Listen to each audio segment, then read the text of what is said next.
most powerful ways we build connections with one another is by telling a story. Stories can reveal a lot about an individual, like their strengths, their vulnerabilities, what they value, and who they aspire to be. I love hearing stories about people who maybe have come from a difficult past or a place of vulnerability, like J.K. Rowling, who was rejected by many publishers before the success of her Harry Potter series. Or Michael Orr, whose story was told in The Blind Side, who overcame poverty in a broken home before being drafted by the NFL. These two individuals, along with many others, have found ways to build themselves up and become inspiring leaders. I was 16 years old, and while most kids were getting their driver's license, going to school dances, and preparing for university, I had a completely different reality. I started getting these horrible, vivid images in my mind. They were so clear, it's like I was constantly watching a horror film. I'd sit at the dinner table with my family, and I'd think, what if I got that knife and cut my wrist? My vision would blur, my palms would sweat, my body would shake.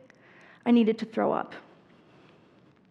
I would drive to high school in the morning, and I'd hear a voice inside my head say, crash the car, just do it. Just end your life already. Now, it's essential to understand that I did not want any of these thoughts. They were intrusive, and they absolutely terrified me. So, I would do everything I could to make these thoughts go away. I avoided everything that would trigger them. I wore long sleeves in the hot and very, very humid summers of St. Louis so I wouldn't have to look at my wrists. I'd cover my neck with my hands to protect myself. I didn't look at anything red because red meant blood, and blood meant danger. I slept with my arms tied behind my back at night because that's what I was convinced I needed to do to keep myself alive. I couldn't understand what was going on in my own mind. I was finally diagnosed with Obsessive-Compulsive Disorder, which at that point had completely stripped me of my independence. These thoughts started coming 10, 11, 12 hours a day, and they completely took over my mind. How was I supposed to do something with my life when I was living every minute in constant fear? 2 weeks after my high school graduation, I moved to Wisconsin for treatment, and I would spend the next 6 months there in residential care going through the gold standard treatment for OCD, which is called exposure and response prevention. ERP is based off the face your fears approach, so I slowly started to introduce myself to everything that had made me anxious until I habituated to this anxiety. It might seem counterintuitive, but I was actually retraining my brain not to be scared of these objects. Now, this process took years, and to be honest, I'm still retraining my brain today. I thought I had this perfect plan of how my life was going to look, and OCD took that away from me. But it gave me something even better in return. If I hadn't suffered, I wouldn't be studying psychology and social work, so I can help others with OCD someday. I would have never had the opportunity to intern at the hospital that saved my life. I wouldn't be involved with Active Minds here at Creighton, and I wouldn't have co-founded a support group for people with OCD in Omaha. I've come a long way from the girl I was 5 years ago, but it wasn't some special quality that I was born with that helped me move from a place of vulnerability to empowerment. I use what I nicknamed my 3-point punch, and I want to share this idea with you all today to help you become a leader in your own life. Point 1, take the first step forward. This is often the hardest, and it requires a huge leap of faith, but you have to be willing to do this when it seems scary or it seems impossible.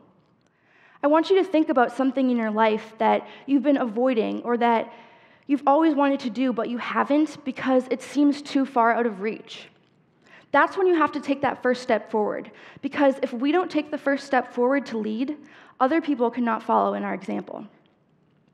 Looking back, it was only because I took that first step forward to get treatment that I have the opportunity to live the life I'm living right now, and it's honestly the only reason that I'm able to stand here and talk to you all today.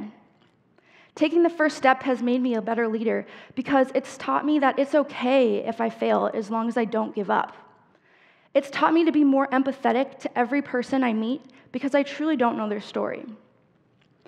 And it's allowed me to build relationships with some of the most amazing people in my life who continue to inspire me every single day. Point 2, use your obstacles as motivation. I was frustrated that I wasn't in school and that school was not a given for me. And at this point, I had a choice to make. I could let my struggles consume me and not come to Creighton, or I could give it everything that I had. And that's when I decided to reframe my obstacles to use them to my advantage. I used my frustration as motivation to work hard in treatment so that I could get my life back.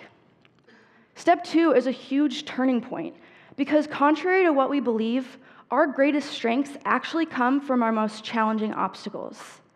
And our most challenging obstacles create perseverance and resilience, which are 2 very important qualities to have in a leader. Point 3, combine motivation with passion to become a leader. Now, this will look different for every one of us because we all have different passions. A leader doesn't necessarily have to write heartwarming novels about young wizards or play a professional sport. A leader is someone who is able to take a risk and put themselves out there when others are too afraid to do so. A leader has to be passionate about what they do because at the end of the day, passion is what is going to inspire others, and that's what will make you an empowering leader.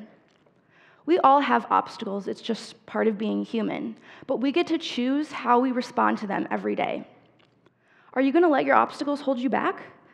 Or are you going to use the 3-point punch to reframe your obstacles and use them to your advantage to become a leader who's capable of working towards change and empowerment? The choice is yours.